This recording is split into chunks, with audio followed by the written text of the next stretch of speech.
On this edition of Native Report, we visit the National Museum of the American Indian in Washington, D.C.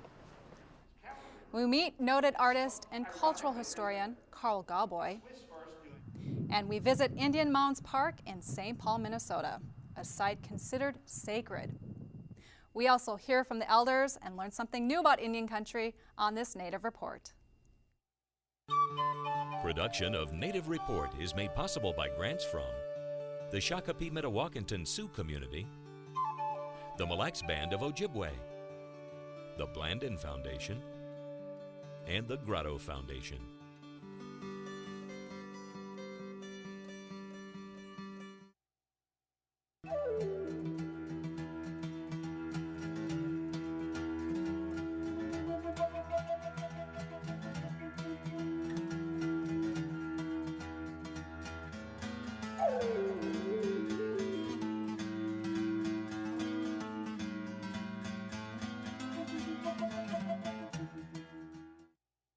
Welcome to Native Report. I'm Stacy Thunder. The National Museum of the American Indian is the first national museum dedicated to the life, languages, literature, history, and arts of Native Americans. Rather than just telling stories about the past, the museum focuses on how Indian country continues to thrive.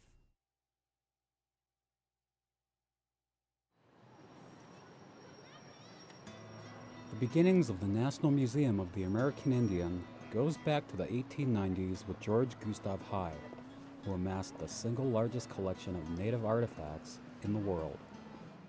His collection, when the Smithsonian acquired it, was over 800,000 items. Mr. Heye was also a very generous man, and he wanted to share his collection with the people of his hometown, New York City. And in the 1920s opened up the Museum of the American Indian. After his museum became part of the Smithsonian in 1989, we agreed to retain a presence in New York City, so you can actually find a little bit more of our collection at the George Gustav Heye Center in New York City. We have a third facility, the Cultural Resource Center, which is located in Suitland, Maryland, about 10 minutes away, which is where the majority of the collection is now housed. The museum opened its doors in 2004 and has nearly 1 million objects in its collection, of which only 1% is on display. Gallery themes explore different aspects of Native culture across the Americas.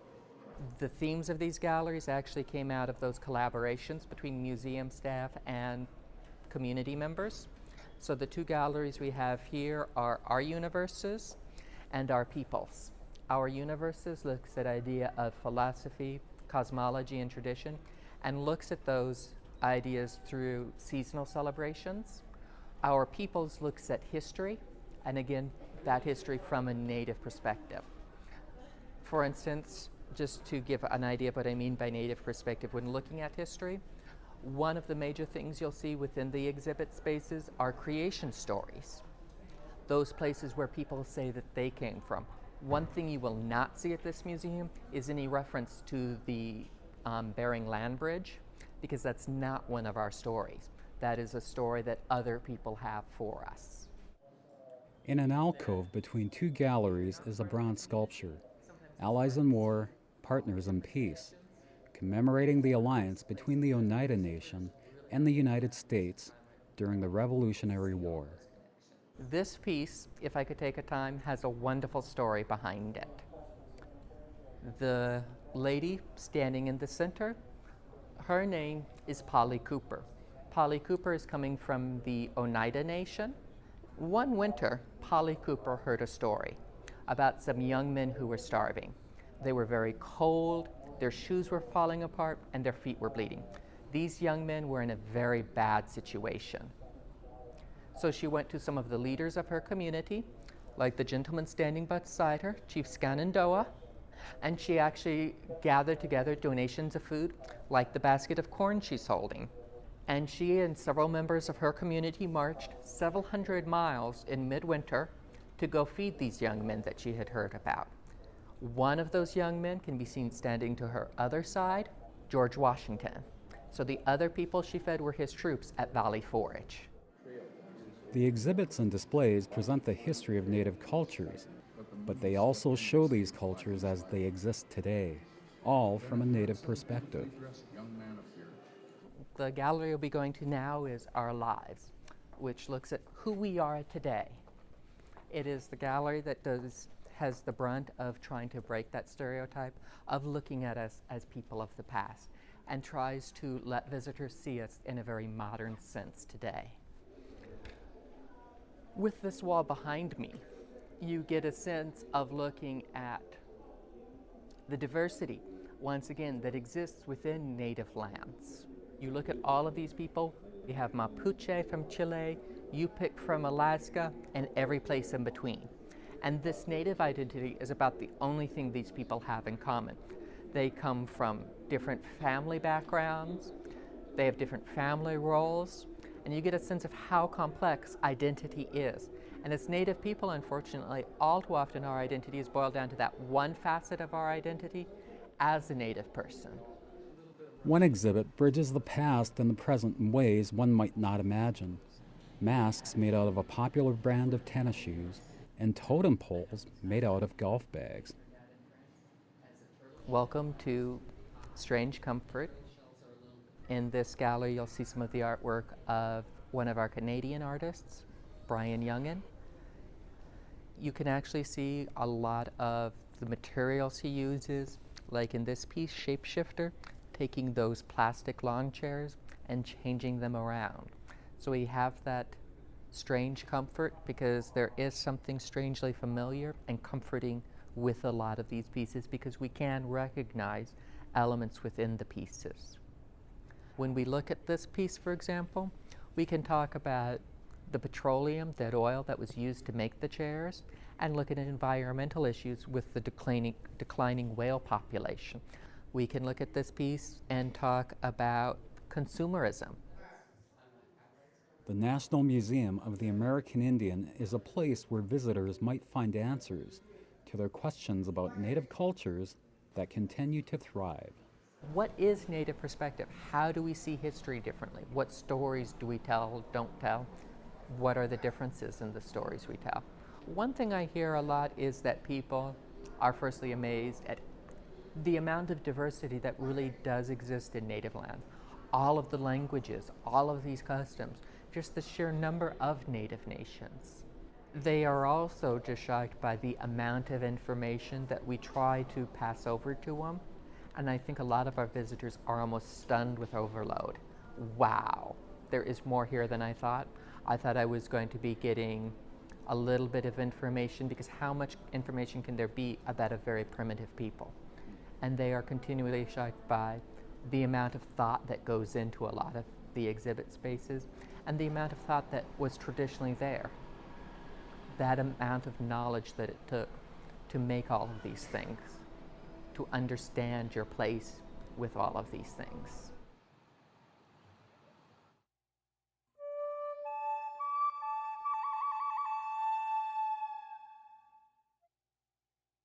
Did you know the National Museum of the American Indian is the first national museum dedicated to the preservation, study, and exhibition of the life, languages, literature, history, and arts of Native Americans? Congress established the museum in 1989, and it is the 16th museum of the Smithsonian Institution. The extensive collections encompass more than 800,000 works of aesthetic, religious, and historical significance, as well as utilitarian articles. The collections span virtually all the tribes of the United States, Canada, and a number of cultures from Central and South America. The collection includes artifacts from Paleo-Indian to contemporary Native Americans and has an archive with more than 300,000 images depicting historic and current Native American life.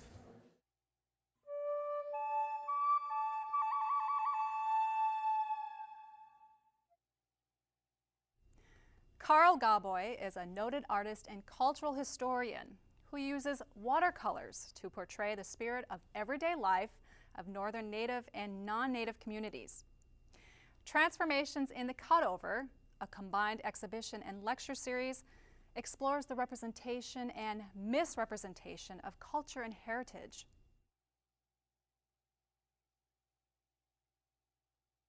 We're here at Peace United Church of Christ in Duluth, Minnesota with Carl Gawboy. Carl, thanks for doing this. Today there's a whole bunch of your paintings on display, Indian and non-Indian, and you're going to give a series of lectures while you're here, three different topics. The first one is about triumphalism. Could you talk about exactly what that is and what it means?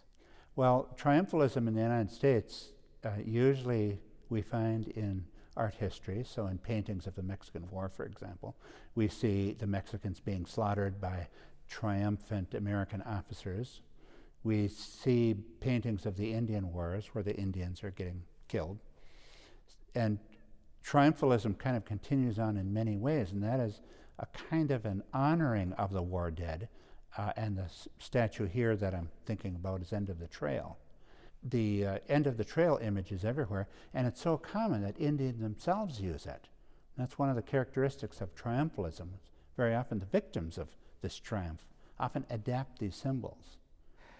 Your second lecture is going to be on misusing the oral tradition, and the oral tradition is so important in Native American cultures. Could you tell us about some examples of that? When the Grand Portage National Monument was created and Isle Royale National Park, there was a story going around that the Indians of Grand Portage never used Isle Royale. And they based it upon legends telling about all the fearful things on Isle Royale and the dangers of Lake Superior. So the argument was that since the Indians never used it, it was perfectly all right to open the Isle Royale for development, resorts, commercial fishing bases, copper mines and things like that. That they didn't have to have a problem with Indian claims to it. And the third talk is called Many Acts of Goodness They Had Shown Me, Defending and Defining Indians from 1670 through 1989. What's that one going to be about? The narrative comes from statements made by various people throughout American history in which they defended Indians, and very often they got themselves in a great deal of trouble by doing so. There were some people who did resistance against federal policy collectively, and there are some who did it individually. But what was interesting to me was that when I started collecting these things, you know, I taught Indian studies for many years, and we just get into this trap of quoting all the bad things that white people said about Indians, but we can't completely forget that there are some Indians who are right out there with the Indians, defending them, and trying to fight against this tide of American civilization and culture that was sweeping over the Indians. There were white people who tried to put a stop to it and talk about Indian rights to their landscape. I'm a member of the Dismantling Racism team, and a primary objective for us for this year has been to build relationships with the Native community and to learn more about American Indian issues and to become more connected to the Fond du Lac people and the various Ojibwe people in northern Minnesota. I've known Carl for some time and know him to be a great painter and a good person and who knows so much about American Indian issues. And so we decided to invite him to have an art show here. And also, in the mix of that, Carl and our committee decided it would be really good to follow it up with a series of lectures to go deeper than just the art show itself. At powwows they have on the Mille Lacs Reservation, they play the moccasin game, and you have a painting about the moccasin game. Could you tell us how that came about? Yes, I saw a moccasin game being played, not in its genuine setting, but as a demonstration.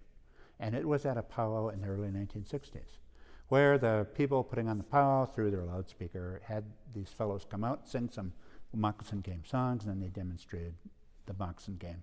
And that's what I remember.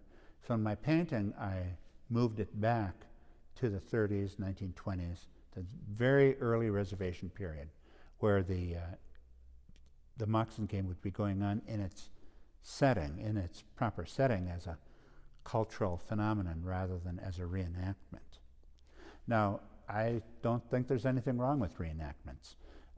The people who put on these reenactments remember moccasin game songs, the right ones, and so they sing them and play them and they keep them going. I wanted to show the game going on, again, an enjoyable pastime, an enjoyable activity, Everyone's looking out from their cabins, kind of laughing at these guys.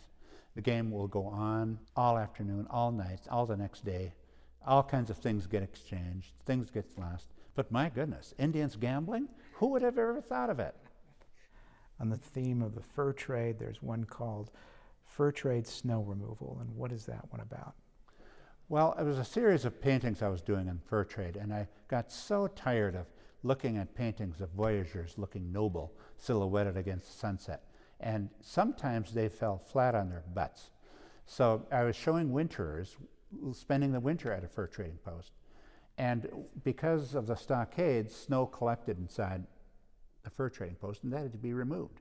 So in my painting, it shows the snow being heaped on a moose hide or a buffalo hide, and then everyone drags it out through the gates and then dumps it somewhere. And they had fun doing it. I mean, everybody got into it and to pile snow on and haul it out. So the fur trade was not people standing around in beautiful costumes looking noble. Sometimes they had a heck of a lot of fun. You spent years teaching American Indian Studies. Is there a lesson in each painting? Yes, I wish I had these paintings when I was teaching Indian Studies. I'd show people that. In other words, there's no visuals really that I can really use and use well in the existing textbooks. I would like to illustrate an Indian Studies textbooks using all my paintings and leave everybody out of it. I think I've got kind of an insight on things, of how things were. And some were not great historical events, as we usually think of the term, but they were important in that they showed how people related to each other and how people related to the landscape and the different cultural forms that were created as a result of the Ojibwe meeting the French and the British and the Finns and the Slovenians and everyone else who ended up calling this part of the country home.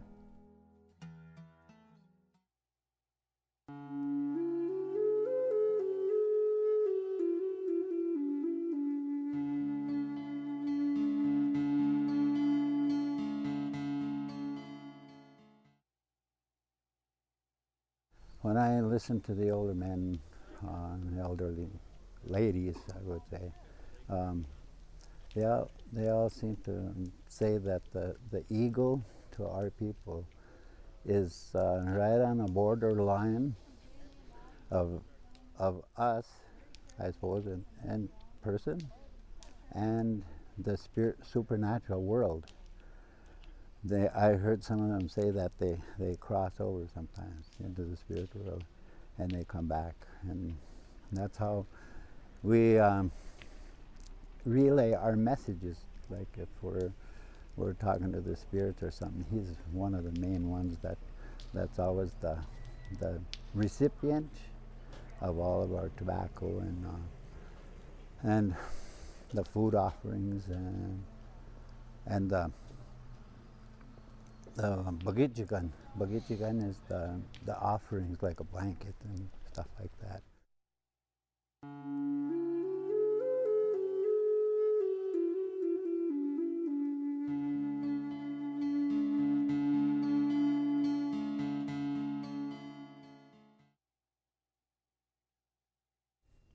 Just minutes east of the state capitol building in St. Paul, Minnesota, is Indian Mounds Park, a series of 6 burial mounds atop a bluff overlooking the Mississippi River. These 6 mounds are all that remain of 16. While the noise of the city reverberates across the bluff, the mounds stand as silent reminders of a people and their history.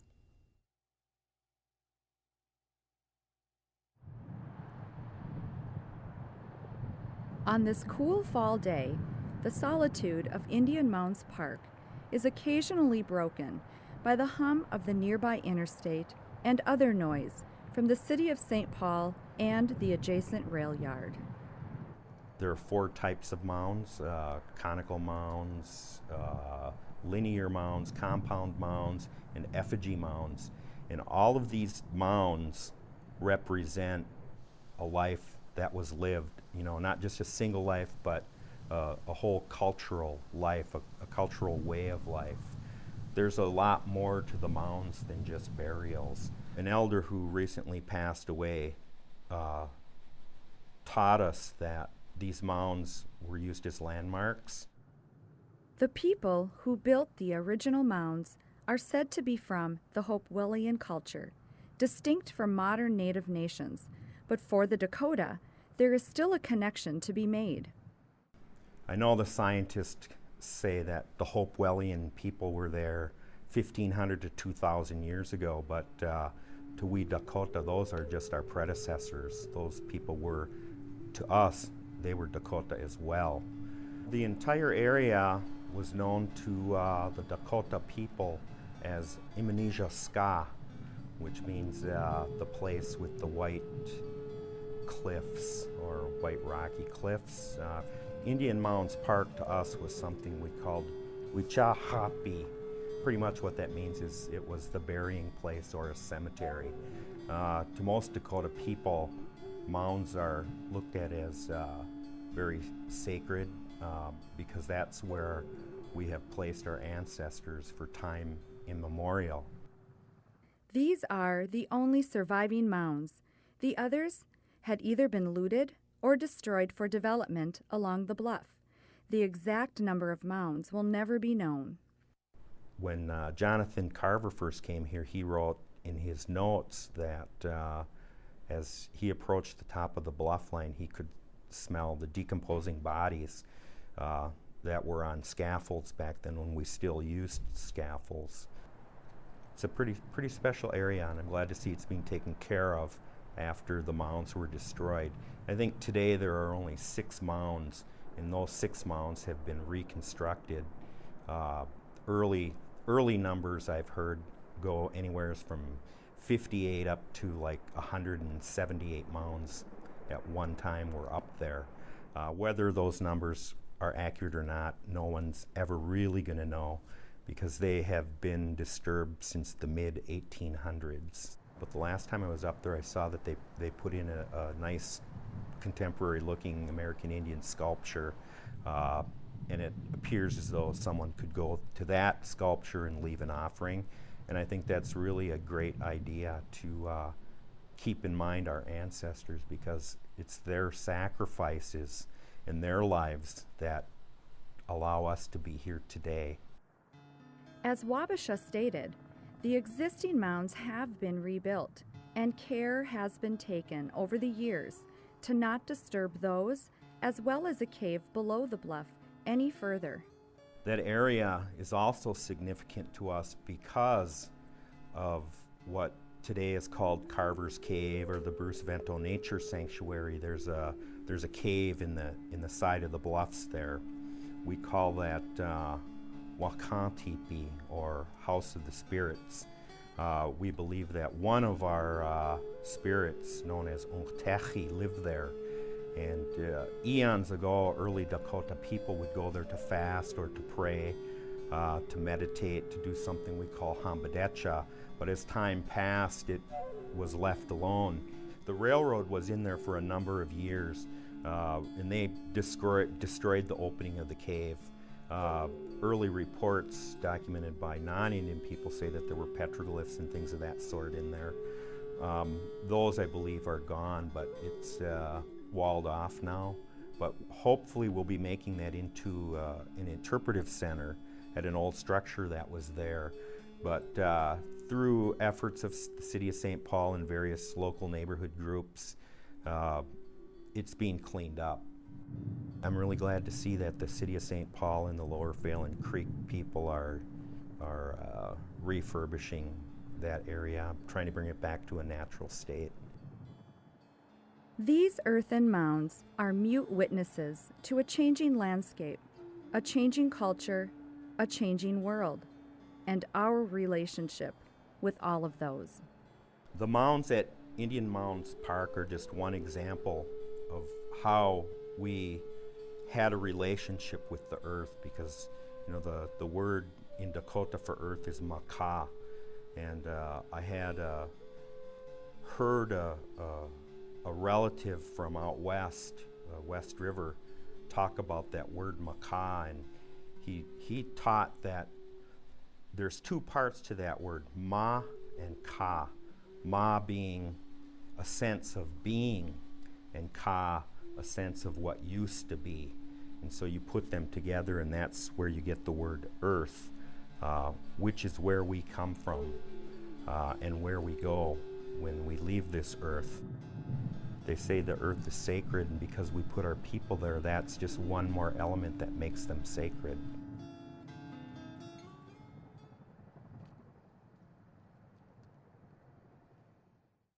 For more information about Native Report or the stories we've covered, look for us on the web at nativereport.org. Thank you for spending this time with your friends and neighbors in Indian Country. I'm Stacy Thunder. See you next time on Native Report. Stacy Thunder is an enrolled member of and legal counsel for the Red Lake Nation. And Tad Johnson is an enrolled member of the Boys Fort Band of Ojibwe and is Solicitor General for the Mille Lacs Band of Ojibwe.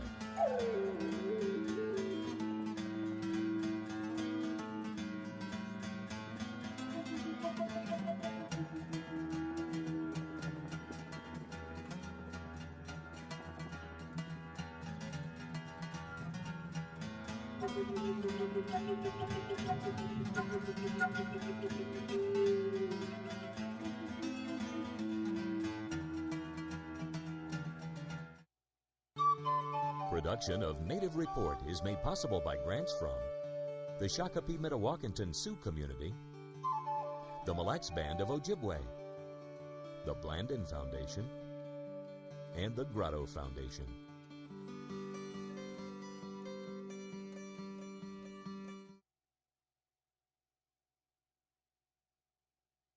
Thunder. See you next time on Native Report.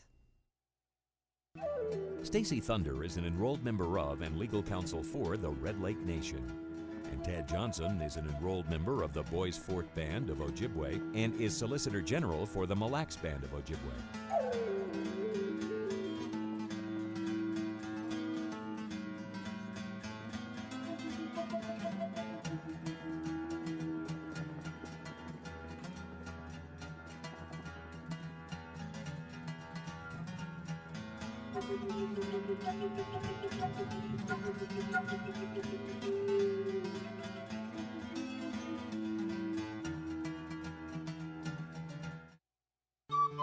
Production of Native Report is made possible by grants from the Shakopee Metawakanton Sioux Community, the Mille Lacs Band of Ojibwe, the Blandin Foundation, and the Grotto Foundation.